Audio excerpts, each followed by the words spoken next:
நேற்று விசாரிச்சு இன்னொரு ஆளை தூக்குறதுக்கு அடுத்து தமிழ்நாடு அரசு முருகவேல்னு ஒருத்தரை போடுறாங்க.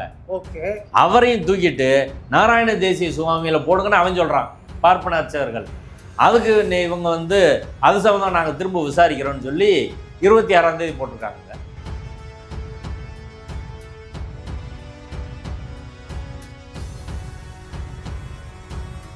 சத்தியவேல் முருகனார் என்றவர் கான்ட்ரவர்சியல் பெர்சன், சர்ச்சைக்குரிய ஒரு நபர் அப்படின்னு சுப்ரீம் கோர்ட்டு ஒரு முடிவுக்கு வருது. சரி, சுப்ரீம் கோர்ட் இப்படி முடிவுக்கு வருவது சரியான்றதா நம்ம கேள்வி. எப்படி முடிவுக்கு வர முடியும்? ஒரு ஆர்டர் போடுற போது சண்முக சுந்தரம் அவர்கள் இருக்கிறார், என்ஆர் இளங்கோ இருக்கிறார், சுப்ரீம் கோர்ட்டில் உள்ள வக்கீல்களை விட்டுருங்க, இவங்கெல்லாம் இருக்கிறாங்கல்ல. இப்போ சத்தியவேல் முருகனாரை வந்து கமிட்டியிலேருந்து எடுக்கக்கூடாது அப்படின்னு பேசுவதை தடுத்தது யார்? இது சத்தியவேல் முருகனார்கிட்டே நாங்கள் வந்து கேட்டோம், என்னங்க ஐயா இப்படி எடுத்து விட்டாங்க அப்படின்னு. என்ன சொன்னார்? அவர் வந்து சேகர்பாபு அவர்களிடம் கேட்டு தான் எடுத்திருக்கதா எனக்கு தகவல்னு அவர் சொல்கிறார்.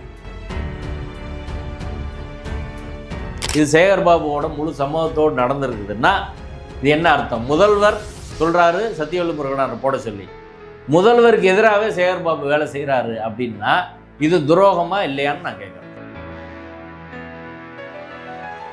திரு சண்முக சுந்தரம் அவர்கள் நீதிமன்றத்தில் நேரடியாக இந்த விதிகள் 7, 9 ரெண்டும் ஆகமத்துக்கு எந்த அளவுக்கு முரணாக இருக்கோ அந்த அளவுக்கு அதை ரத்து பண்ணிக்கங்கன்னு சொல்கிறாங்க.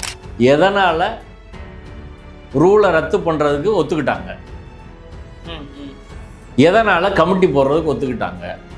இந்த ரெண்டுமே அனைத்து ஜாதி அர்ச்சகர் என்ற திட்டத்தை குழி தோண்டி புதைக்கிற ஒரு முயற்சி அது. இப்போது சேகர்பாபு அவர்கள் செய்து வரும் வேலை பெரியார் அல்ல, இன்னைக்கு ஸ்டாலின் அவர்கள் தலைமையிலான அரசு ஸ்டாலின் நெஞ்சில் முள்ள இல்லை, பெரிய கோடாரியை வச்சு அவர் குத்திருக்கிறாரு அப்படின்னு நான் சொல்கிறேன்.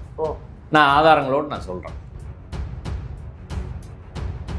கோவிலூர் மடாலயத்தை சேர்ந்த நாராயண தேசிய சுவாமிகளை தான் அந்த கமிட்டியில் போடணும் அப்படின்னு பார்ப்பன அர்ச்சகர் சார்பில் வாதம் பண்ணுறாங்க. இப்போ அதற்கு வந்து இந்து சமய அறநிலையத்துறை எதிர்ப்பு தெரிவிக்கிறாங்க. இது தொடர்பாக நீங்கள் பதில் சொல்லுங்கள், அன்னைக்கு நம்ம முடிவு பண்ணோன்னு சொல்லி 26/9 இந்த வழக்கு என்பது தள்ளி வைக்கப்பட்டிருக்கிறது. இதான் நேற்று நடந்த விஷயத்தை பொறுத்தவரை.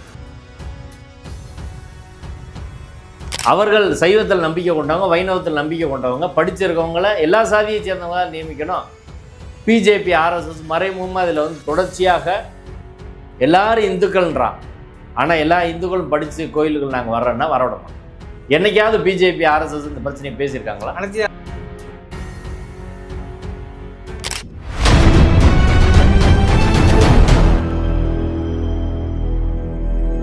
சார் வணக்கம். வணக்கம். இந்த அனைத்து சாதியும் அர்ச்சக விஷயம் பாடும் நீதிமன்றங்கள் முடிந்த பாடலாம் தொடர்கிறது. நேற்று உச்ச நீதிமன்றத்தில் விசாரணைக்கு வந்திருக்கிறது. அங்கே என்ன நடந்தது, அதை எப்படி பார்க்குறீங்க? அது இது அனைத்து ஜாதி அர்ச்சகர் பிரச்சனைன்றது கிட்டத்தட்ட ஒரு 55 வருடங்களுக்கு மேலான ஒரு பிரச்சனையாக நீடிச்சுக்கிட்டே இருக்கு. இதில் 55 வருஷமாக ஏன் தமிழ்நாட்டில் உள்ள பெரிய கோயில்களில் மீனாட்சி அம்மன் கோயில், ஸ்ரீரங்கம் கோயில், திருவண்ணாமலை கோயில், திருச்செந்தூர் கோயில், பழனி கோயில், எங்கே இப்படி எல்லா இடங்கள்லையும் தமிழர்கள் கட்டிய கோயிலில் பெரும்பான்மையாக தமிழ்நாட்டில் இருக்கக்கூடிய இப்போ கவுண்டர் சமுதாயம், வன்னியர் சமுதாயம், தேவர் சமுதாயம், பட்டியல் சமுதாயம், கோனார், நாடார், செட்டியார், பிள்ளமாறு, இப்படி சைவ வேளாளர், இப்படி யாருமே இன்றைக்கு வரையும் இந்த பெரிய கோயில்களெல்லாம் அர்ச்சகராக நியமிக்கப்படவில்லை. இதில் நாத்தியர்களை நியமிக்க சொல்லலை, கம்யூனிஸ்டுகள் நியமிக்க சொல்லலை. ஆகமம் வேதம் படித்து மந்திரம் தீட்சை பெற்ற எல்லா சமூகத்தை சேர்ந்த எல்லா இந்துக்களையும் ஏன் நியமிக்கலை அப்படின்ற கேள்வி தான் நம்ம தொடர்ச்சியாக கேட்டுக்கிட்டே வரோம். இப்போ இந்த கேள்விக்கு இன்றைக்கி வரை விடை இல்லை அப்படின்றது தான் உண்மை. 55 வருஷமாக இந்த போராட்டம் நடக்குது. அதுக்கு முன்னாடி கோயிலுக்குள் நுழையிறதுக்கு போராட்டம், சுதந்திரத்துக்கு முன்னாடி இன்னமும் அந்த போராட்டம் நீடிச்சுக்கிட்டு தான் இருக்குது. இப்போ கோயில் கருவறையில் நுழையிற போராட்டம் தந்தை பெரியார் தொடங்கி வச்சது, இன்றைக்கி வரை அது நீடிக்குது அப்படின்றதான். இப்போ அதை பற்றி நான் விரிவாக பின்னாடி சொல்கிறேன். ஓகே. இப்போ நேற்று நடந்த வழக்கை பொறுத்து உச்சநீதிமன்ற நீதிபதிகள் திரு எம் சுந்தரேஷ் அவர்கள் தமிழ்நாட்டை சேர்ந்தவர், ஓகே, ராஜேஷ் பிந்தல் அப்படின்ற ஒரு ஜூனியர் ஜட்ஜு, 2 பேர் அமர்வில் தான் இந்த வழக்கு வந்திருக்குது. பார்ப்பன அர்ச்சகர் சார்பில் மூத்த வழக்கறிஞர் வள்ளியப்பன், குரு கிருஷ்ணகுமார் இப்படி கொஞ்சம் பேர் ஆஜராகிருக்கிறாங்க. தமிழ்நாடு தரப்பில் மூத்த வழக்கறிஞர் சண்முக சுந்தரம், குப்தா இப்படி கொஞ்சம் பேர் நேற்று ஆஜராகிருக்கிறாங்க. அதில் பார்ப்பன அர்ச்சகர்கள் தரப்பில் முன்வைக்கப்பட்ட வாதம் என்ன அப்படின்னா, தமிழ்நாட்டில் உள்ள கோயில்களை ஆகம கோயில், ஆகம அல்லாத கோயில்னு பிரிக்கணும் அப்படின்றது தான் ஏற்கனவே அங்கே இருக்க வழக்கு. ஒரு கமிட்டி போட்டு பிரிக்கணும்னு. அந்த கமிட்டியில் தமிழ்நாடு அரசு இப்போது ஒருத்தரை சேர்த்துருக்குறாங்க. முன்னாடி சத்தியவேல் முருகனார் இருந்தார், இப்போ முருகவேல்னு ஒருத்தரை இந்த ஹியரிங்கில் சேர்த்து சொல்கிறாங்க, இவரை கமிட்டியில் போட்டிருக்கோம் நாங்கள். அவரை ஆட்சேபனை செய்கிறார்கள். அவரை சேர்க்கக்கூடாது, முருகவேலை சேர்க்கக்கூடாது. நாங்கள் ஒரு ஆளை சொல்கிறோம், யாருன்னா ஸ்ரீ நாராயண தேசிய சுவாமிகள், கோவிலூர் மடாலயத்தை சேர்ந்த நாராயண தேசிய சுவாமிகளை தான் அந்த கமிட்டியில் போடணும் அப்படின்னு பார்ப்பன அர்ச்சகர் சார்பில் வாதம் பண்ணுறாங்க. இப்போ அதற்கு இந்து சமய அறநிலையத்துறை எதிர்ப்பு தெரிவிக்கிறாங்க. இது தொடர்பாக நீங்கள் பதில் சொல்லுங்கள், அன்னைக்கு நம்ம முடிவு பண்ணோன்னு சொல்லி 26/9 இந்த வழக்கு என்பது தள்ளி வைக்கப்பட்டிருக்கிறது. இதான் நேற்று நடந்த விஷயத்தை பொறுத்தவரை. ஓகே, இவ்வளோ நடந்திருக்குது. இது கிட்டத்தட்ட பெரியார் நெஞ்சை இழைத்த முள்ளுன்னு கடந்த காலம் சொல்லியிருக்காரு. முதல்வருமே பதவிக்கு வந்த உடனே முதல் விஷயமா அனைத்து அரசியல் விஷயத்தை நடைமுறைப்படுத்தினார். அதில் இன்னும் சிக்கல் நீடிப்பாக தெரியுது. என்னதான் நடக்குதுன்னு ஒரு கேள்வி இல்லை. தொடர்ந்து உயர்நீதிமன்றம் உச்சநீதிமன்றம் தொடர்ந்து போய்கிட்டே இருக்கேன். அதாவது அதில் 2 விஷயம். ஒன்று, நீதிமன்றத்தின் அணுகுமுறை அர்ச்சகர் பிரச்சனை தொடர்பாக, அது ஒரு பக்கம். அது சரியாக தவறா, அரசியல் சட்டத்துக்கு உட்பட்டதா இல்லையான்னு பேசணும். இன்னொரு புறம் இந்து சமய அறநிலையத்துறையின் அணுகுமுறை. இந்த பிரச்சனையில் நேர்மையாக நீதிமன்றத்தில் வாதிட்டு போராடினார்களா அப்படின்ற கேள்வி இந்த பிரச்சனையை பொறுத்தவரை எனக்கு தெளிவாக இருக்குது. ஏன்னா ஆரம்பத்திலிருந்தே இந்த பிரச்சனையில், அனைத்து ஜாதி அர்ச்சகர் பிரச்சனையில் இந்து சமய அறநிலையத்துறை அமைச்சர் திரு சேகர் பாபு அவர்கள் ஒரு சார்பாக, யாருக்குன்னா பார்ப்பன அர்ச்சகர்கள் சார்பாகவே ஆர்எஸ்எஸ் பிஜேபியோட சிந்தனை அடிப்படையில் அவர் வேலை செய்கிறாரு அப்படின்றது எனது வெளிப்படையான குற்றச்சாட்டு. பெரிய குற்றச்சாட்டு. இது போகிற போக்கில் நான் சொல்லலை, நான் ஆதாரங்களோடு இப்போ நான் சொல்கிறேன். ஓகே. இப்போ அனைத்து ஜாதி அர்ச்சகர் பிரச்சனை என்பது தந்தை பெரியாரின் நெஞ்சில் தைத்த முள் என்று கலைஞர் சொன்னார். அந்த முள்ளை எடுக்க முடியலேன்னு வேதனைப்பட்டார். அதற்கான பல முயற்சிகளை பண்ணார். இப்போது சேகர் பாபு அவர்கள் செய்து வரும் வேலை பெரியார் அல்ல, இன்னைக்கு ஸ்டாலின் அவர்கள் தலைமையிலான அரசு ஸ்டாலின் நெஞ்சில் முள்ள இல்லை, பெரிய கோடாரியை வச்சு அவர் குத்திருக்கிறாரு அப்படின்னு நான் சொல்கிறேன். நான் ஆதாரங்களோடு நான் சொல்கிறேன். இது போகிற போக்கலான குற்றச்சாட்டை சொல்லலை, அதுக்கான ஆதாரங்கள் நான் முன்வைக்கிறேன். நீங்களும் மக்களும் முடிவு பண்ணலாம். ஓகே. இந்த பிரச்சனை துவங்குது 1972. தந்தை பெரியார் 1969-70களில் கருவறை நுழைவு போராட்டம், கருவறை தீண்டாமைக்கு எதிராக அறிவிக்கிறார். அடுத்து கலைஞர் பெரியாரின் கோரிக்கையை ஏற்று இந்து சமய அறநிலையத்துறை சட்டத்தில் செக்ஷன் 55 ஒரு திருத்தம் கொண்டு வந்து பரம்பரை வழி அர்ச்சகர் முறை என்பது ஒழிக்கப்பட்டது. முறையாக படித்த அனைவரும், இந்து மதத்தில் நம்பிக்கை கொண்ட அனைவரும் அர்ச்சகராகலாம் அப்படின்னு சட்ட திருத்தம் கொண்டு வரார்.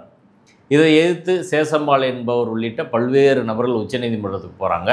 1972 அந்த தீர்ப்பு வருது. அர்ச்சகர் நியமனம் தீர்ப்பில் என்ன சொல்கிறாங்கன்னா, அர்ச்சகர் நியமனம் என்பது செக்யூலர் நடவடிக்கை, ஒரு ஆள் நியமனம் பண்ணுறது தான். அது மத ரீதியான நடவடிக்கை இல்லை, அரசாங்கம் அதை செய்யலாம். கோயிலில் ஒரு மேனேஜர் இருக்காருன்னா அவர் அர்ச்சகர் நியமிப்பார். அர்ச்சகர் அதில் தவறு செஞ்சால் அவர் ஒழுங்கு நடவடிக்கை எடுப்பார். இதெல்லாம் தப்பு கிடையாது. ஆனால் அதே போல் பரம்பரை வழியாக யாரும் உரிமை கோர முடியாது, அரசியல் சட்டம் வந்த பிறகு சொல்லியிருக்காங்க. ஆமாம். ஆனால் அர்ச்சகர் நியமனம் ஆகம விதிகளுக்கு புறம்பாக இருக்கக்கூடாது அப்படின்னு சொல்லிட்டாங்க. அதுக்கப்புறம் ஆகமத்தில் என்ன இருக்குது அப்படின்றது மிகப்பெரிய குழப்பமாக இன்றைக்கி வரை இருக்குது. ஆமாம். தெளிவாக இந்த ஆகமத்தில் இப்படி இருக்குது அப்படின்னு இதுவரை எங்கேயும் வரல. 1972 தீர்ப்பு, அதுக்கப்புறம் எதுவுமே நடக்கலை. இடையில் சில நீதிபதிகளை வைத்து இந்த கோயில்களை ஆராய்வதற்கு நீதிபதி மகாராஜன் தலைமையிலான குழு, நீதிபதி ஏகே ராஜன் தலைமையிலான குழு இதெல்லாம் கலைஞர் அமைச்சு அந்த ரிப்போர்ட்டெல்லாம் வாங்கி திரும்ப 2008 ஒரு ஜிஓ போட்டு அந்த ஜிஓவின் அடிப்படையில் அர்ச்சகர் பயிற்சி பள்ளியை திறக்கிறாங்க. ஒரு சிறப்பு சட்டம் வந்து அவசர சட்டம் ஒன்று கொண்டு வராங்க. அதாவது பழக்கம் வழக்கம் என்ற அடிப்படையில் யாரும் அர்ச்சகர் உரிமை கோர முடியாது, உரிய தகுதியின் அடிப்படையில் தான் வர முடியும்னு ஒரு சட்ட திருத்தம் கொண்டு வராங்க. அந்த சட்ட திருத்தத்துக்கு உடனே உச்சநீதிமன்றம் சென்று ஆதி சைவ சிவாச்சாரியார்கள் நலச்சங்கத்தை சேர்ந்தவர்கள் தடை வாங்கிடுறாங்க. தடை வாங்கின உடனே அது லேப்ஸ் ஆகிருக்கு, அந்த சட்டமே லேப்ஸ் ஆகிடுது. அதாவது அந்த சட்டத்தில் பழக்க வழக்க அடிப்படையில் யாரும் அர்ச்சகர் உரிமை, ஒரு கோயிலுக்கான பழக்க வழக்கம் எங்களை தான் நியமிச்சுக்கிட்டு இருந்தாங்க அப்படின்னு சொல்கிறாங்களே தொடர்ந்து, அது அந்த அடிப்படையில் கோர முடியாதுன்னு சொல்கிறாங்க.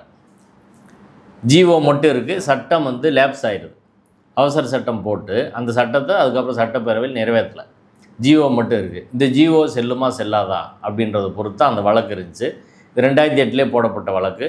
அர்ச்சக மாணவர்கள் வந்து 2008 வருஷம் அவங்க படித்து முடிச்சுட்டு ஒரு 207 மாணவர்கள் இருந்தாங்க.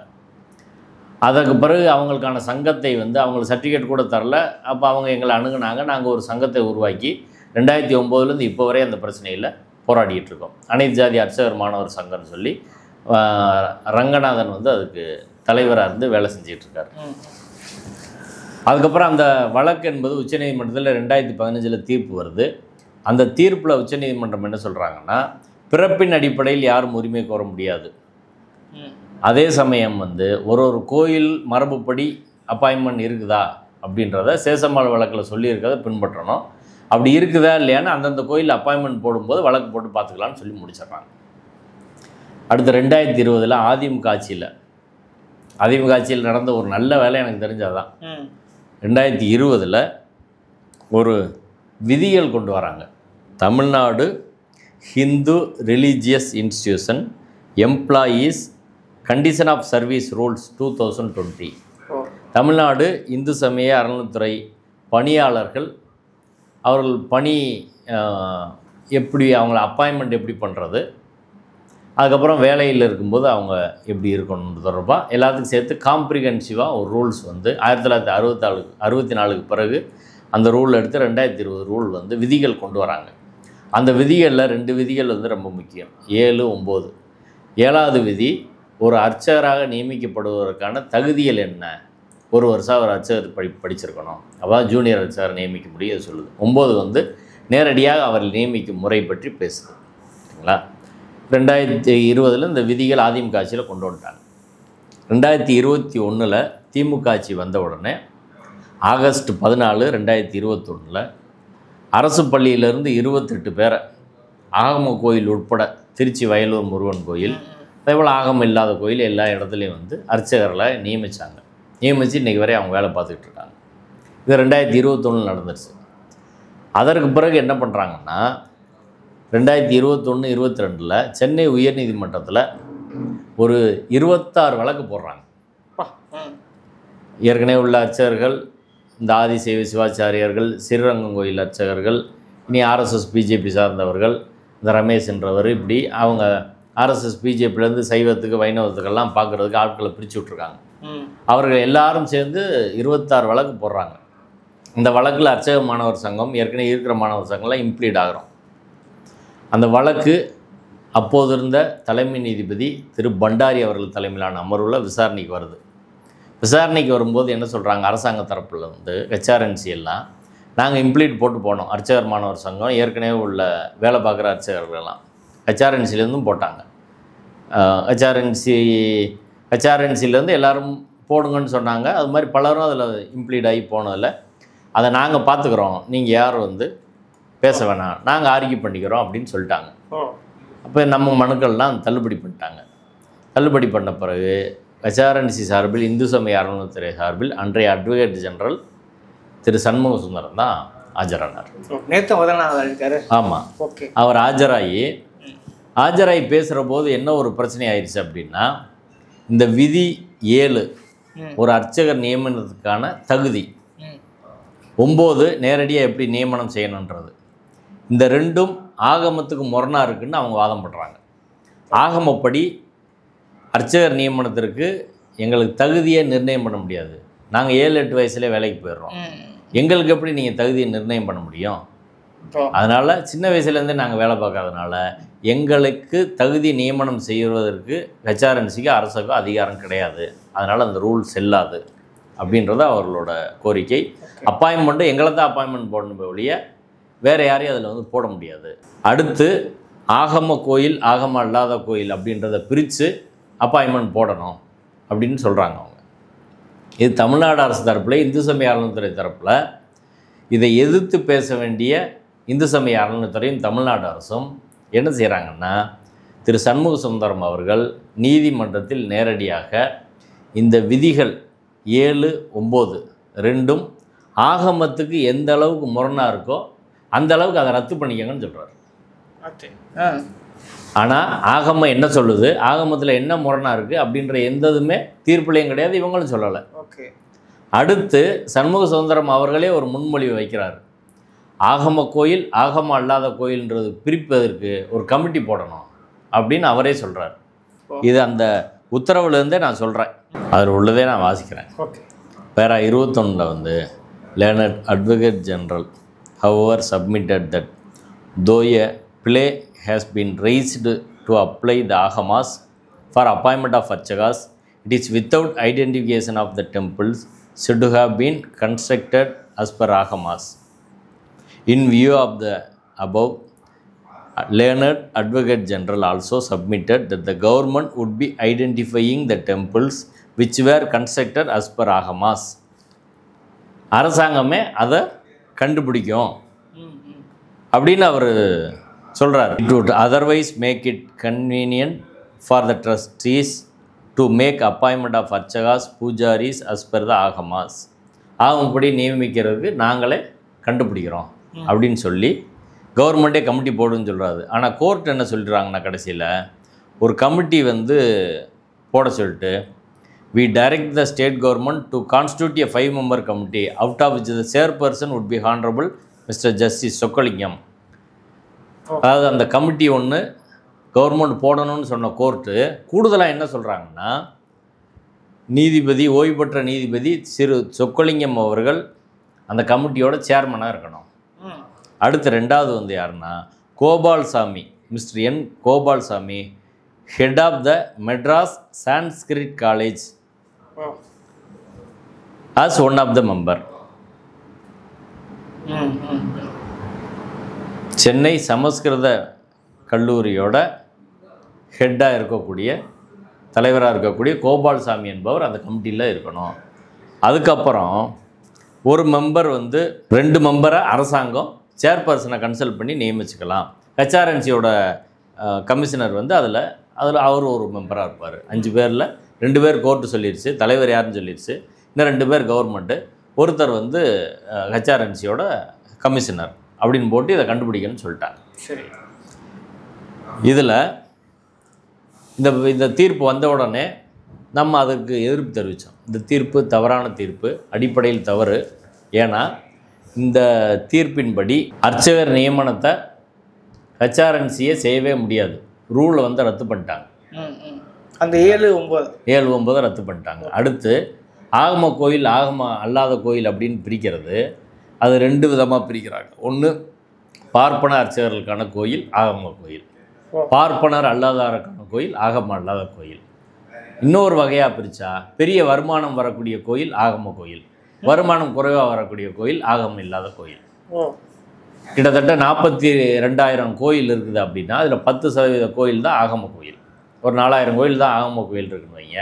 அதான் பெரிய அளவில் வருமானம் வரக்கூடியது. அதில் பெரும்பாலும் பார்ப்பனர்களாக இருக்கக்கூடிய கோயில். இப்போ அந்த கோயிலில் இன்றைக்கு வரையும் எந்த சட்டமும் அங்கே செல்லுபடியாகாது. திருச்செந்தூர் கோயிலில், மதுரை மீனாட்சி அம்மன் கோயிலில், ஸ்ரீரங்கம் கோயிலில், திருவண்ணாமலையில் யார் அப்பாயின்மெண்ட் போடுறது, யார் வர்றது போகிறது எதுவுமே சொல்ல முடியாது. அவங்களா வருவாங்க போவாங்க. ஒரு அர்ச்சகர்கள் அரசாங்கத்தால் நியமிக்கப்பட்டவங்க ஒரு 10 பேர் இருப்பாங்க. ஆனால் இல்லீகலாக ஒரு 200-300 பேர் இருப்பாங்க. அவங்கள யாரும் கேட்க முடியாது. இப்போ அவங்க வச்சது தான் அங்கே சட்டம். அது அரசாங்க கோயில் மாதிரி இல்லை, அவங்க கோயில் மாதிரி தான் அதை நடத்துவாங்க. இதுதான் நிலைமை. இப்போ இப்படி இருக்கிற போது இந்த விதிகளின்படி ஒரு அரசு கோயில் பொது சொத்து, எல்லாருக்குமான சொத்து, அங்கே அப்பாயின்மெண்ட் எல்லாருக்கும் தான் போடணும். ஆனால் அது கூடாதுன்றதை அவங்க தடுத்து நிறுத்தி வச்சுருக்கிறாங்க. ஆனால் பார்ப்பனியம் வந்து கோயில்களின் வழி தான் தனது அதிகாரத்தை நிறுத்திக்கிறது, சமூக அதிகாரத்தை. இப்போ அதை அவங்க விட மாட்டாங்க. அதை உடைப்பதற்கான முயற்சியை தான் அரசியல் சட்டம் வந்த பிறகு பெரியார் மேற்கொண்டார். அரசியல் சட்டம் அதுதான் சொல்லுது, எல்லாருக்கும் அதில் வாய்ப்பு கொடுக்கணும். இப்போ இந்த கமிட்டி ரூலை வந்து ஒன்று ரத்து பண்ணிடுறாங்க. அடுத்து கமிட்டி வந்து அவங்களே சான்ஸ்கிரிட் கல்லூரியிலேருந்து ஒருத்தர் வந்து போடுறாங்க அப்படின்னா அது அவங்க ஆளாக இருக்கிறதுக்கான எல்லா வாய்ப்பு இருக்குது. இப்போ நீதிமன்றம் அரசாங்கத்தை கமிட்டி போட்டோன்னா அரசாங்கத்தை விட்டுறணும். இவங்களே ஆள் 2 பேரை சொல்லிவிட்டு மீதி ஆட்கள் நீங்கள் போட்டுக்குங்க அப்படின்னு சொல்கிறது எந்த வகையில் சரியாக இருக்குன்னு தெரில. இது வந்து பிரச்சனைக்குரிய தீர்ப்பு. இனிமேல் அர்ச்சகர் நியமனமே சிக்கலுக்காகும். ரூலே இல்லாமல் எப்படி பண்ண முடியும்? இதை கேட்டு நாங்கள் வந்து கூட்டம் நடத்தினோம். அதற்கு பிறகு வயலூர் முருகன் கோயில் நியமனத்தை நீதிபதி ஜிஆர் சுவாமிநாதன் அவர்கள் ரத்து பண்ணார். அப்பையும் வந்து தீண்டாமைக்கு நீதிமன்ற அங்கீகாரமா அப்படின்னு சொல்லி 15/4/2023 இந்த தீர்ப்பு எப்போ வந்துச்சுன்னா, ரூலை ரத்து பண்ணி கமிட்டி போட்ட தீர்ப்பு 22/8/2022 22/8. ஓகே, இன்னைக்கு கிட்டத்தட்ட வந்து 3 வருஷம். 22/8 வந்துச்சு. அதற்கப்புறம் கருவறை தீண்டாமைக்கு நீதிமன்ற அங்கீகாரமானு போட்டு 15/4/2023 நான் தான் அந்த கூட்ட தலைமை அர்ச்சகர் மாணவர் சங்கம் மக்கள் உரிமை பாதுகாப்பு மையம் வந்து நடத்தினோம். ரங்கநாதன் அதில் இருந்தார். அதில் எல்லா கட்சியை சேர்ந்தவர்கள், சிபிஐ, சிபிஎம், திராவிடர் கழகம், தந்தை பெரியார் திராவிடர் கழகம், திராவிட இயக்க தமிழர் பேரவை, திராவிடர் விடுதலை கழகம், இப்படி மக்கள் அதிகாரம் எல்லாரையும் சேர்த்து அந்த கூட்டம் போட்டு அந்த கூட்டத்தில் தீர்மானங்கள் நிறைவேற்றுறோம். அந்த தீர்மானத்தில் இந்த தீர்ப்புக்கு அப்பீல் போகணும் அப்படின்னு சொல்லி தீர்மானம் போடுறோம். ஓகே. அதற்கு பிறகு ஓய்வு பெற்ற நீதிபதிகள் திரு ஹரிபரந்தாமன், திரு ஏகே ராஜன் அவங்கெல்லாம் சேர்ந்து அரசாங்கத்துக்கு ஒரு பரிந்துரையும் கொடுக்குறாங்க. அந்த பரிந்துரையில் இதுக்கு அப்பீல் போகணும்னு கொடுக்குறாங்க. ஓகே, சரிங்களா? இப்போ இதையெல்லாம் வாங்கிட்டு அரசாங்கம் எதுவுமே வந்து சேகர் பாபு அவர்கள் எதுவுமே பண்ணலை. ஓகே. அடுத்து இது 2022 தீர்ப்பு. இந்த 2020 தீர்ப்பில் நம்மளுக்கு என்ன கேள்வின்னா, ஹெச்ஆர்என்சி சார்பில் ஆஜரான அன்றைய தமிழக அரசின் தலைமை வழக்கறிஞர் திரு சண்முக சுந்தரம் அவர்கள், ஹெச்ஆர்என்சியோட வழக்கறிஞர் அருண் நடராஜன் நினைக்கிறேன், இவங்க 2 பேரும் எதனால் ரூலை ரத்து பண்ணுறதுக்கு ஒத்துக்கிட்டாங்க,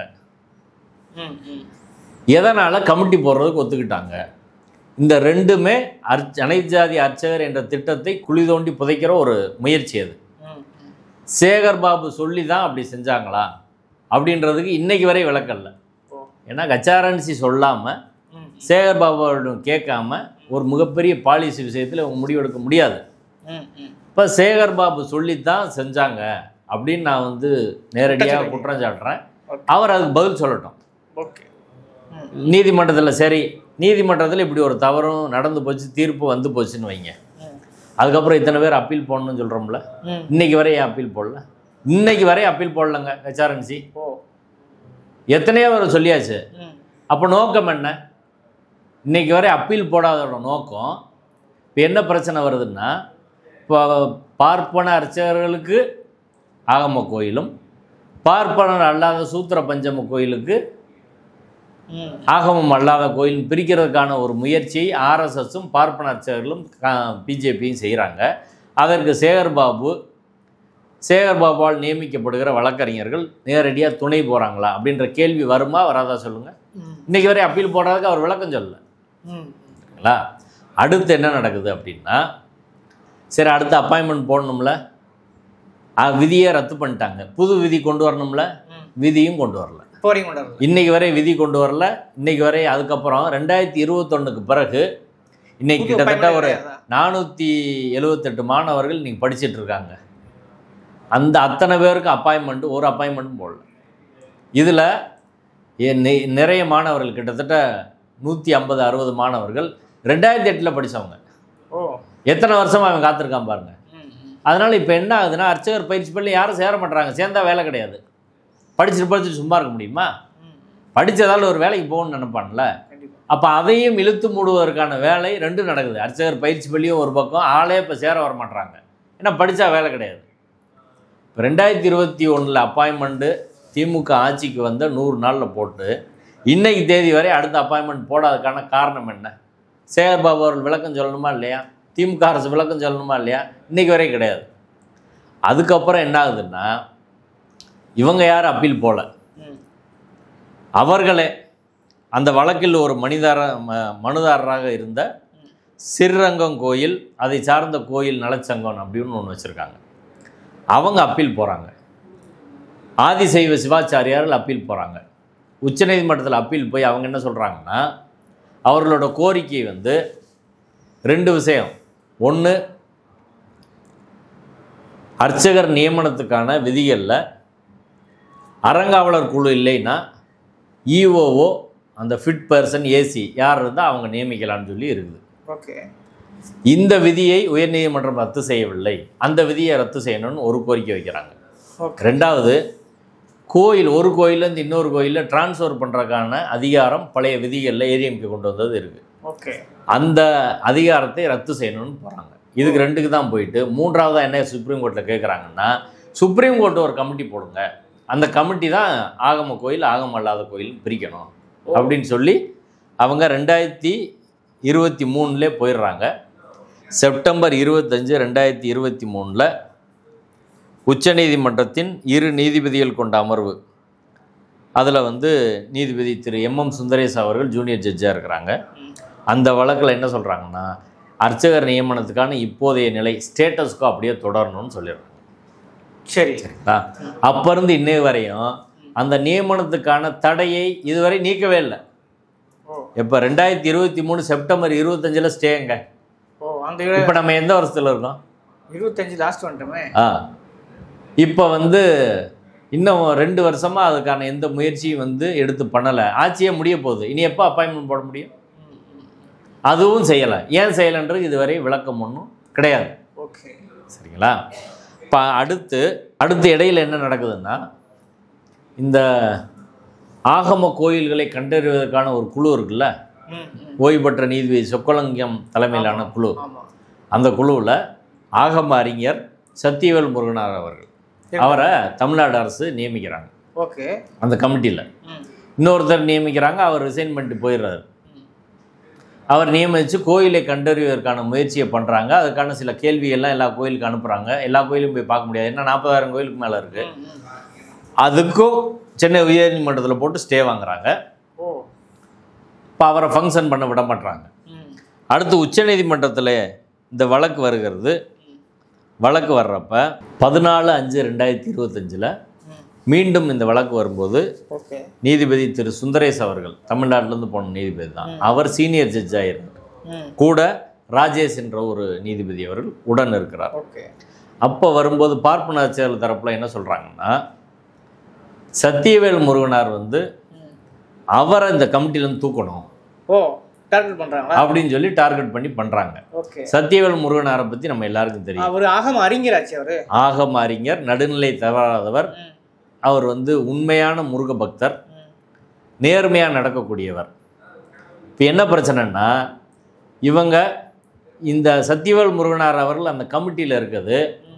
பார்ப்பன அர்ச்சகர்களுக்கும் பிரச்சனை, கமிட்டி சேர்மனுக்கும் பிரச்சனை, அந்த சமஸ்கிருத அறிஞருக்கும் பிரச்சனை, சேகர்பாபு அவர்களுக்கும் பிரச்சனை. சரி, என்ன நடந்துச்சு அப்புறம்?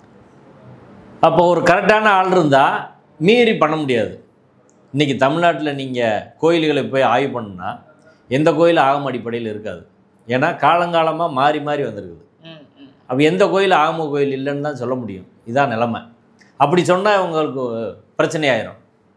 ஓகே. அதனால் சரியான நபர்கள், விவரம் தெரிஞ்ச நபர்கள், ஆகமம் தெரிஞ்ச நபர்கள், பார்ப்பனர்களை விட அறிவானவர்கள், அதான் முக்கியம். சத்தியவேல் முருகனார் அவர்கள் தமிழ்நாட்டில் எந்த பார்ப்பன நான் வேதம் படித்தேன் ஆகமம் படித்தேன்னு சொல்லக்கூடிய எந்த நபரும் அவர் முன்னாடி எதிர்த்து நிற்க முடியாது. நீங்கள் யார்கிட்ட வேணாலும் போய் கேளுங்க. அவ்வளோ விஷயம் உள்ளவர். இந்த பிச்சை குருக்கள்னு இருக்கிறாரு, இங்கே ராஜா பட்டர்னு இருக்காரு, இவங்கெல்லாம் அவர் முன்னாடி நிற்க முடியாது. அவரை பார்த்தா பேசாமல் இருந்துக்குருவாங்க. ஏன்னா அவ்வளவு விவரம் தெரிஞ்ச ஒரு நபர், ஓகே, எல்லாத்தையும் படித்தவர், கிட்டத்தட்ட 100க்கு மேலான புத்தகங்கள் எழுதியிருக்காரு, பல 100 கும்பாபிஷேகம் வெளிநாடு வரை போய் பண்ணுறாரு. இப்போ அப்படிப்பட்டவர் இந்த குழுவில் இருந்தால், தமிழ்லே பண்ணுறாரு இல்லையா? ஆமாம், இப்படி இந்த குழுவில் இருந்தால் இவங்க எல்லாருக்கும் ஆபத்து, உண்மையை கண்டுபிடிச்சிருவார். அவர் விஷயம் தெரிஞ்சவர்னால அவரை இவங்களால மடக்க முடியாது. இப்போ இவரை எப்படிரா தூக்குறது அப்படின்னு பார்த்து அடுத்து இந்த பெஞ்சில் போய் விசாரணை வரும்போது 14/5 வந்து சொல்கிறாங்க. அப்போ வந்து உச்சநீதிமன்றம் என்ன செய்யுதுன்னா அவரை எடுத்து விட்றாங்க. ஏன் எடுக்கிறாங்க? காரணம் இல்லாமல்? அதான் சொல்கிறேன், அந்த உத்தரவே நான் வந்து வாசிக்கிறேன். இல்லை, சரியான காரணம் சொல்லணும்ல.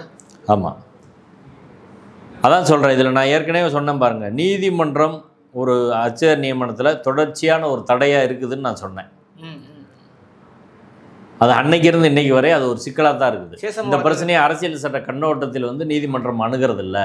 அதாவது கான்ஸ்டியூஷனல் மொராலிட்டின்னு சொல்கிறோம், அதை கடைபிடிக்க வேண்டிய பொறுப்பும் கடமையும் உச்சநீதிமன்றத்துக்கு இருக்குது. கான்ஸ்டியூஷனல் மொராலிட்டினா என்ன, சோசியல் மொராலிட்டினா என்ன, அதாவது சொசைட்டியில் இருக்கக்கூடிய பழைய பழக்க வழக்கம் மரபெல்லாம் சமூக பழக்க வழக்கம் தான் சமூக ஒழுங்குன்னு சொல்கிறோம். கான்ஸ்டியூஷனல் மொராலிட்டி என்பது இதை மாற்றி ஒரு சமத்துவ சமுதாயத்தை நோக்கி போகிறது.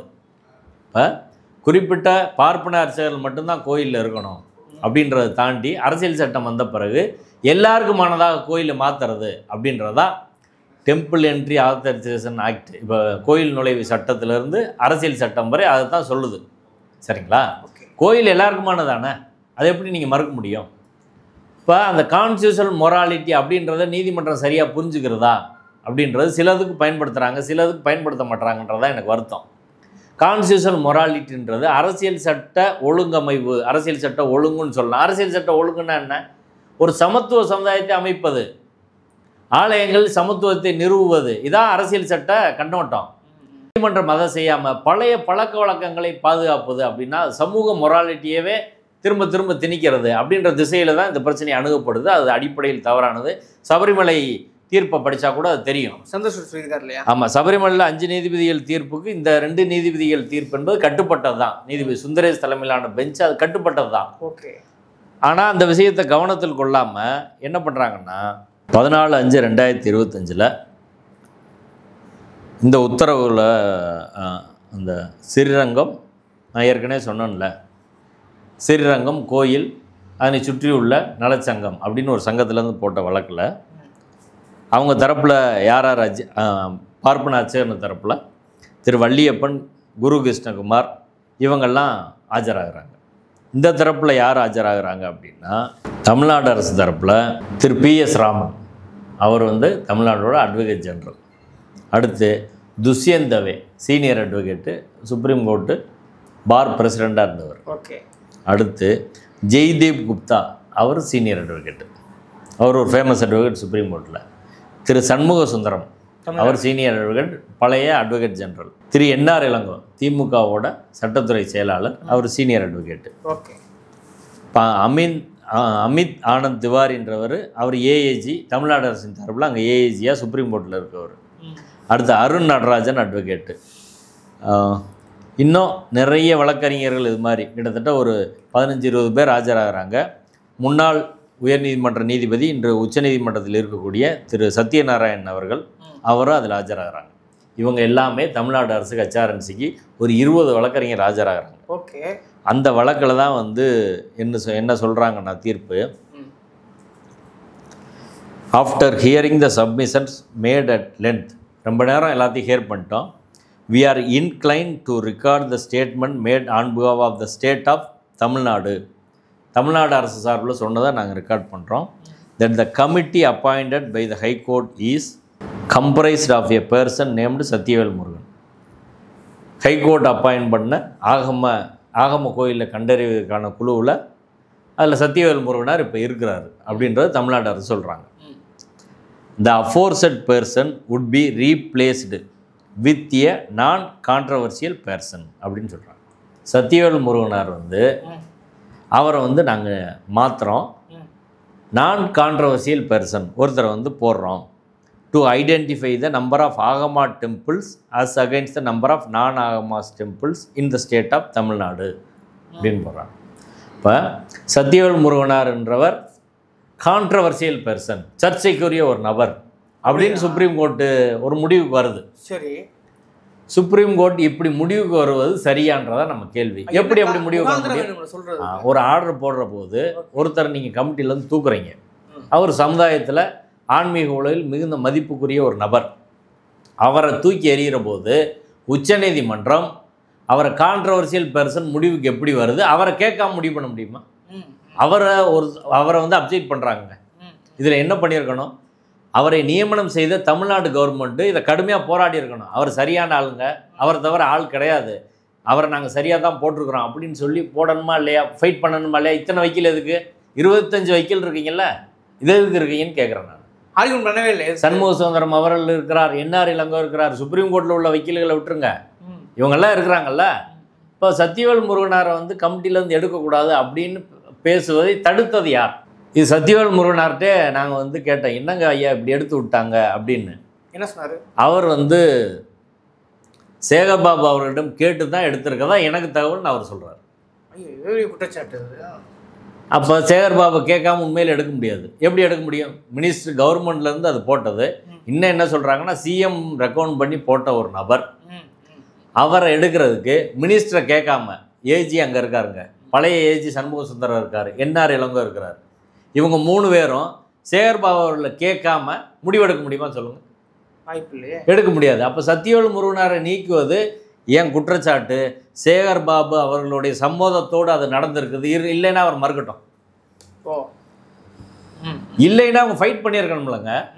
அவர் வந்து முதல்ல வந்து கமிட்டியே வந்து போடுறதே தப்புன்றதை நம்ம ஸ்டாண்டு. கமிட்டியே போடக்கூடாது, இதுக்கு அப்பீல் போடணும்னு, அதை சேகர்பாபு அவர்கள் செய்யலை. அடுத்து கமிட்டியில் இவரை போடுறாங்க, அது சிஎம் ஆஃபீஸ்லன்னு சொல்லி போட்டதாக தான் நம்மளுக்கு தகவல் தெரியுது. கமிட்டியில் போட்ட அவரை எதிர்த்தரப்பு ஆட்சேபனை தெரிவிக்கிறாங்க, அவர் எடுங்கன்னு. எதனால் எடுக்க சொல்கிறான்? அவர் இருந்தால் அவங்க பருப்பு வேகாது. அப்போ அவங்களுக்கு நினச்சதை அதில் செய்ய முடியாது. இந்த பிரச்சனையை வந்து அர்ச்சகர் பிரச்சனையை ஊற்றி மூடுறது முடிக்கிறது அப்படின்றத ஸ்கீமு. இதோட முடிச்சு விட்டுறது. 50 வருஷம் போராட்டம், பெரியார் நெஞ்சில் முள்ளு தச்சா என்ன, கலைஞர் கண்ணில் முள்ளு தச்சா என்ன, அதெல்லாம் ஒன்றும் பிரச்சனை இல்லை, முடிச்சிருவோன்றதான் ஒரு ஸ்கீமாக வேலை நடக்கிற மாதிரி தெரியுது. இப்போ அதுக்கு கொஞ்சம் கொஞ்சமாக நகர்த்தி அப்படி கொண்டு போகிறாங்க. கொண்டு போய் சுப்ரீம் கோர்ட்டுக்கு வர்ற போது சுப்ரீம் கோர்ட்டில் சத்தியவேல் முருகனார் அந்த கமிட்டியில் இருந்தால் இவங்க நினச்சபடி முடிக்க முடியாதுன்னு ஆர்எஸ்எஸும் பார்ப்பன அரசியல் சொல்கிறாங்க. அதற்கு இந்து சமய அறநிலையத்துறை அமைச்சர் அவர்கள் அதுக்கு துணை போகிறாரு. அவர் கூட மூத்த வழக்கறிஞர் சண்முக சுந்தரம் அவர்கள், என்ஆர் இளங்கோ அவர்களும், அந்த ஹெச்ஆர்என்சி வழக்கறிஞர் அருண் நடராஜனும் அதுக்கு துணை போகிறாங்கன்றதான். இல்லைன்னா எப்படி ஃபைட் பண்ணாமல் விடுவாங்க? சரி, கோர்ட்டு உங்களை மீறி ஆர்டர் போட்டுருச்சு அப்படின்னா நீங்கள் திரும்ப ரிவ்யூ போட வேண்டியதானே? அப்போ சத்தியவேல் முருகனாரை எடுக்கிறது அப்படின்றது பார்ப்பனர் நோக்கம், சேகர்பாபு அதுக்கு துணை போகிறதும் எதை காட்டுதுன்னு நான் கேட்குறேன். அவரை எடுத்து விட்டாங்க. இப்போ நான் என்ன சொல்கிறேன், அவர் ஆகமத்தில் எக்ஸ்பர்ட், அவர் வேறு யாரும் அப்படி இருக்கதான் நம்மளுக்கு தெரியலை. அப்படிப்பட்ட ஒரு நபரை உச்சநீதிமன்றம் நீக்குகிற போது அவரை கான்ட்ரவர்சியல் பெர்சன் ஃபிக்ஸ் பண்ணுறது உச்சநீதிமன்றம் எப்படிங்க நீக்க முடியும்? நான் என்ன சொல்கிறேன், கான்ட்ரவர்சியல் அல்லாதவர்னு எப்படி சுப்ரீம் கோர்ட் முடிவுக்கு வந்துச்சு சொல்லுங்க? என்ன அதில் அந்த உத்தரவில் சொல்லணும்ல, ஒருத்தரை கமிட்டிலேருந்து நீக்கினா அதுக்குரிய காரணத்தை உச்சநீதிமன்றம் சொல்லணுமா சொல்லலையா? ஏன் நீதிபதி சுந்தரேஷ் தலைமையிலான மரோ அது சொல்லலை? காரணம் நம்ம அப்படி தூக்க முடியுமா? நேற்று அவங்க விசாரிச்சுக்காங்க. நேற்று விசாரிச்சு இன்னொரு ஆளை தூக்குறதுக்கு அடுத்து தமிழ்நாடு அரசு முருகவேல்னு ஒருத்தரை போடுறாங்க. அவரையும் தூக்கிட்டு நாராயண தேசிய சுவாமியில் போடுங்கன்னு அவன் சொல்கிறான், பார்ப்பன அர்ச்சகர்கள். அதுக்கு இவங்க வந்து அது சம்பந்தம் நாங்கள் திரும்ப விசாரிக்கிறோன்னு சொல்லி 26ஆம் தேதி போட்டிருக்காங்க. இது என்ன வகையான அணுகுமுறைன்னு ஒரு புரியலை. ஒரு நாட்டோட டாப் கோர்ட் அது. அப்படி இருக்கிற போது இது எவ்வளோ பெரிய பிரச்சனை. 2 வருஷமாக ஸ்டே வெக்கேட் பண்ணாமல் வச்சுருக்கிறீங்க, எந்த அப்பாயின்மெண்ட்டும் போட முடியல. அடுத்து ஒருத்தர் வந்து ஒரு சமுதாயத்தில் நன்மதிப்பு மிகுந்த ஒரு ஆன்மீக அறிஞரை, சமய அறிஞரை நீங்கள் தூக்கி வெளியேறுகிறீங்க, அவரை கேட்கல. இப்போ இந்த ஆர்டர் வந்து அவருக்கு எதிராக நிற்குமா நிற்காதா? உச்சநீதிமன்றமே சத்தியவேல் முருகனார் அவர்களை கான்ட்ரவர்சியல் பெர்சன், சர்ச்சைக்குரிய நபர், பிரச்சனைக்குரிய நபர்னு சொல்லிருச்சு அப்படின்றது வரலாற்றில் நிற்குமா இல்லையா? கண்டிப்பாக. அப்போ ஒருத்தரை கேட்காம நீங்கள் அப்படி பண்ணிடுவீங்களா? சர்ச்சையை தீர்க்கிறதுக்கு தாங்க கோர்ட்டு, கான்ட்ரவர்சியை தீர்க்கிறதுக்கு தானே கோர்ட்டு. கான்ட்ரவர்சியாக அங்கே இருக்கக்கூடாதுன்னா என்ன அர்த்தம்னு எனக்கு புரியலை. அப்போ அந்த தீர்ப்பு என்பது அடிப்படையில் மிக மிக மோசமான ஒரு தீர்ப்பு. ஆர்டிகல் 21 தனிநபரின் கண்ணியத்தை மீறக்கூடாது, அது அடிப்படை உரிமைன்னு சொல்லுது இதே உச்சநீதிமன்றம். ஆனால் சத்தியவேல் முருகன் அவர்களின் கண்ணியத்தை மீறி உச்சநீதிமன்றம் இந்த தீர்ப்பை சொன்னது. அதை சேகர்பாபு அவர்கள் ஆமோதிச்சிருக்குது. எந்த வகையில் சரின்றதான் கேட்குறேன். இப்போ என்ன பிரச்சனைன்னா, இப்போ கச்சாரன்சிக்குள்ளே ஆர்வமாக இந்த திமுக அரசில் பலரும் வந்தாங்க. சுகிசிமா அவர்கள், சத்தியவேல் முருகனார், இன்னும் நிறைய பேர் வந்தாங்க. இதில் சத்தியவேல் முருகனார் அந்த கமிட்டிலேருந்து தூக்கிட்டாங்க. அதுக்கப்புறம் ஆலோசனை குழுலேருந்து அவரே ரிசைன் பண்ணிட்டார். ரிசைன் பண்ணது கூட சேகர்பாபு என்ன ஏதுன்னு கேட்கலங்க. அப்போ ஒரு இன்டலெக்சுவல்ஸ் எல்லாமே ஆகமத்தில் அதே போல் சமயத்தில் இன்டலெக்சுவலாக இருக்கக்கூடிய ஒரு சமத்துவத்தை நம்பக்கூடிய பெரியாரின் மீது மதிப்பு கொண்ட ஆன்மீக அறிஞர்கள், சமய அறிஞர்கள் பலரும் இந்த கவர்மெண்ட்டுக்குள்ளே வந்தாங்க. ஒரு ஆள் கூட அங்கே ஸ்பேஸ் கிடையாது. இப்போ அங்கே இந்து சமய அறநிலையத்துறை ஆலோசனைக்கான ஒரு கமிட்டி இருக்குங்க. அந்த கமிட்டியில் அவர் குன்றக்குடி அடிகளார் இருக்கிறாரு, சுகிசிவம் இருக்கிறாரு, இவர் சத்தியவேல் முருகனார் இருந்தார். இந்த கமிட்டி இவ்வளோ நாளாக என்ன செயல்பட்டுருக்குன்னு எனக்கு தெரியலை. தமிழில் குடமுழுக்கு நடத்தணும் அப்படின்னு சொல்லி நீதிமன்ற உத்தரவு, பல உத்தரவு போட்டாங்க. யாகசாலையில் 50% 50% ஒதுக்கணும்னு. இன்றைக்கு வரை அது நடந்திருக்கா சொல்லுங்கள்? சேகர்பாபு எங்கேயாவது அது செஞ்சுருக்காரா? கோர்ட்டில் போய் சண்டை போட்டு வந்தாலும் ஏமாத்து வேலை தாங்க நடக்கும். நான் என்ன சொல்கிறேன், நீங்கள் தானே கான்ட்ராக்ட் கொடுக்குறீங்க. பார்ப்பன அர்ச்சகர்கள் பிச்சை குருக்களுக்கும் ராஜாப்பட்டருக்கு தான் சேகர்பாபு கான்ட்ராக்ட் கொடுக்குறாரு. ஒரு கும்பாபிஷேகத்தை நடத்துறதுக்கு, ஒரு குடமுழுக்கு நடத்துறதுக்கு 50 லட்சத்துலேருந்து 1 கோடி வரை பணம் கொடுக்குறாங்க. இதில் வந்து அவங்களுக்கு லாபம் மட்டும் 25-30 லட்ச ரூபா இருக்கும். நீங்கள் கொடுக்குற போது என்ன சொல்லணும்? தமிழில் யாகசாலை 50% நீங்கள் போட்டிருங்க அப்படின்னு கண்டிஷன் போட்டு கொடுத்தா முடிஞ்சு போச்சு. அவங்க நடத்தலாம், சத்தியவேல் முருகனார் வச்சு நடத்துங்க, அவர் நடத்திட்டு போகிறாரு. ஏன் தமிழில் நடத்துகிறவங்கள்ட்ட நீ கும்பாபிஷேகத்தை கொடுக்க மாட்டாரு? சத்தியபாமா தள்ளுமுழுக்கு ஆளானாங்களே, திருப்பம் பிரச்சனையாச்சு இல்லை, திருச்செந்தூர் பிரச்சனையாச்சு, வயலூர் முருகன் கோயில் பிரச்சனையாச்சு, எல்லாமே பிரச்சனை தான். ஒரு இடத்தில் கூட சேகர்பாபு அவர்கள் இது தமிழில் வந்து குடமுழுக்க நீதிமன்ற தீர்ப்புப்படி நடத்தணும்னு எந்த முயற்சியும் பண்ணல. எதிர்க்கிறவர்களை சமாளிச்சுட்டு போகிறது தான் வேலையாக இருக்கே தவிர இது அது. அப்போ இப்போ ஒரு சம்பவத்திலேருந்து நான் சொல்ல, இந்த கச்சாரன்சிக்கு ஆலோசனை சொல்லக்கூடிய கமிட்டி இருக்குது பாருங்கள், அந்த கமிட்டி செயல்பாடும் சேகர்பாபுட்ட ஒன்றும் செல்லுபடி ஆகுமான்னு எனக்கு தெரில. இந்த தமிழில் குடமுழுக்கு அந்த கமிட்டி தானே பண்ணணும். சேகர்பாபு அவர்கள் அதை செய்யணும்ல, அதையும் செய்யலை. சிதம்பரம் நடராஜர் கோயில் பிரச்சனை எடுத்துக்கோங்க.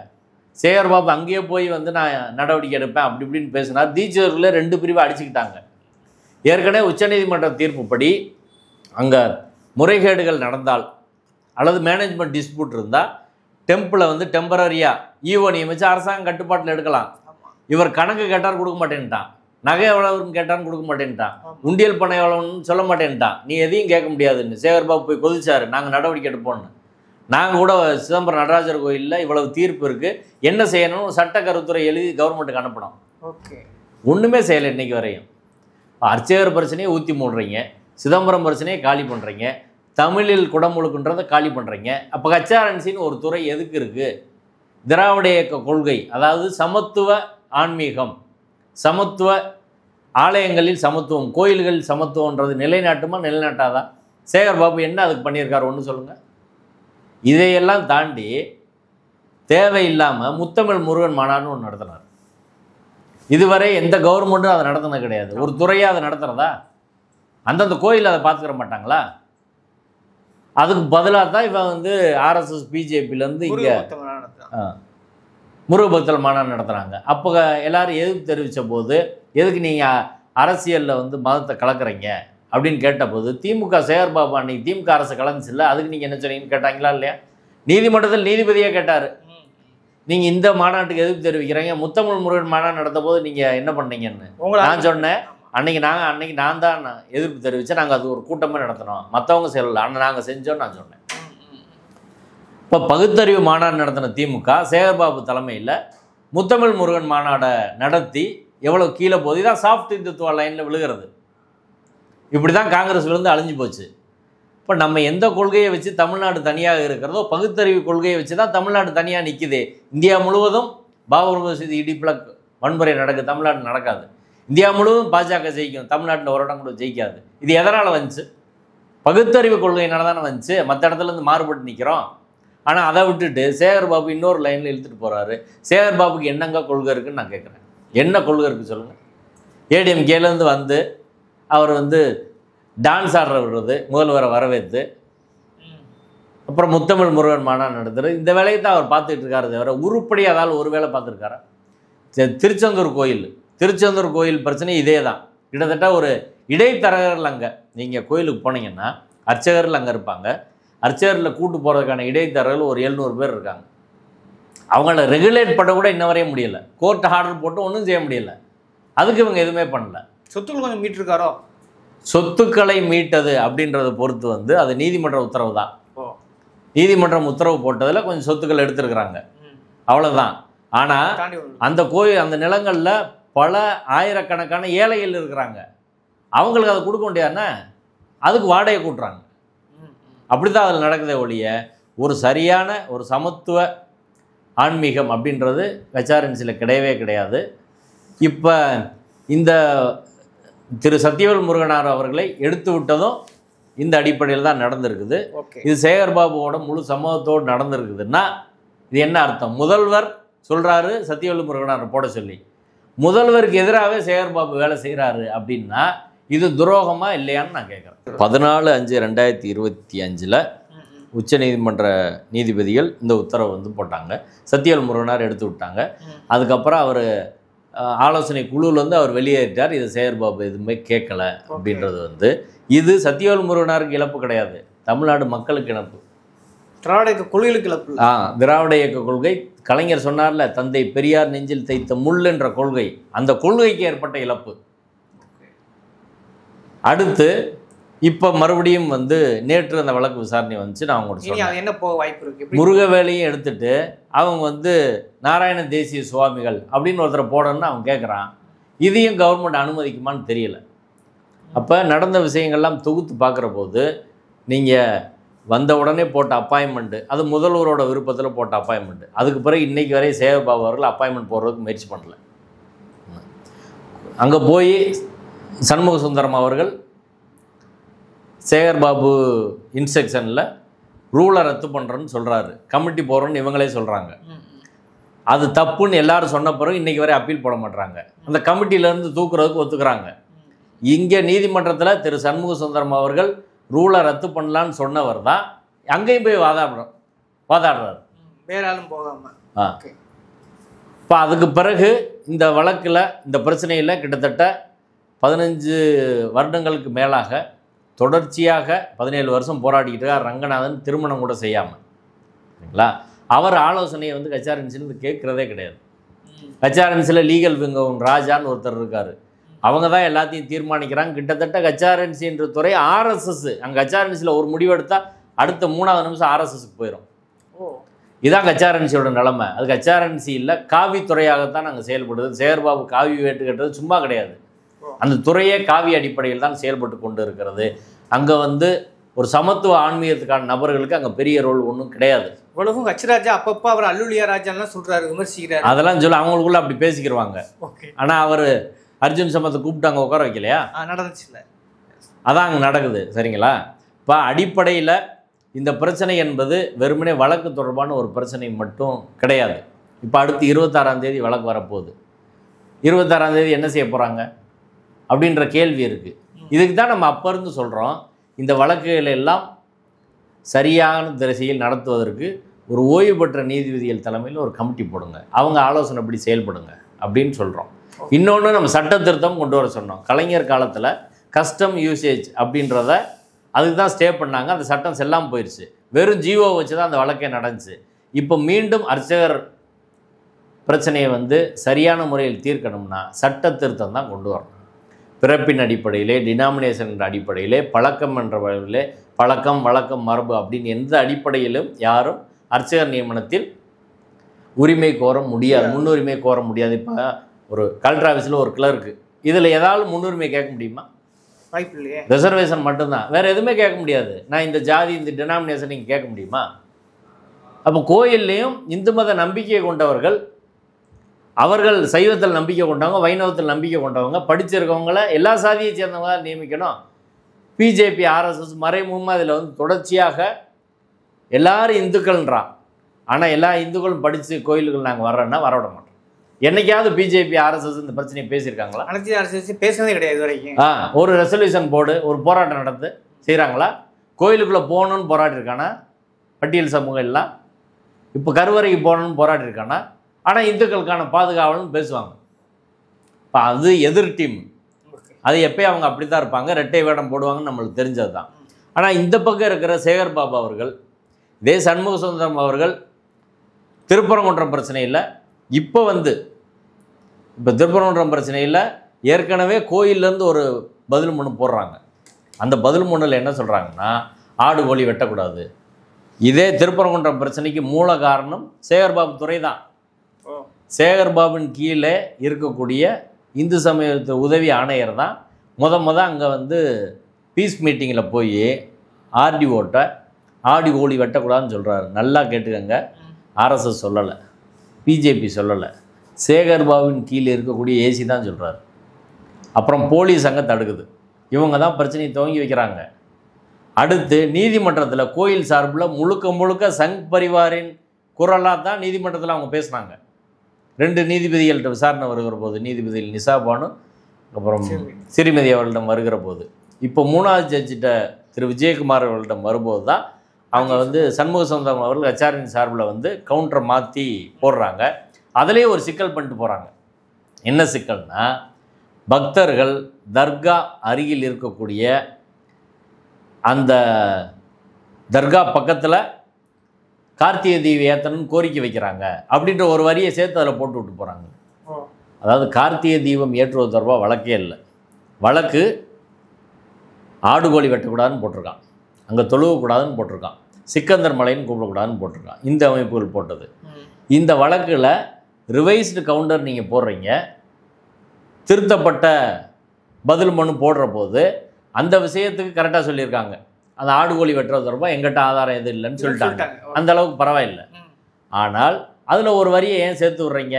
எந்த பக்தர்கள் உங்கள்கிட்ட கோரிக்கை வச்சாங்க தர்கா பக்கத்தில் ஏற்றணும்னு? அது சங் பரிவாரோட கோரிக்கை.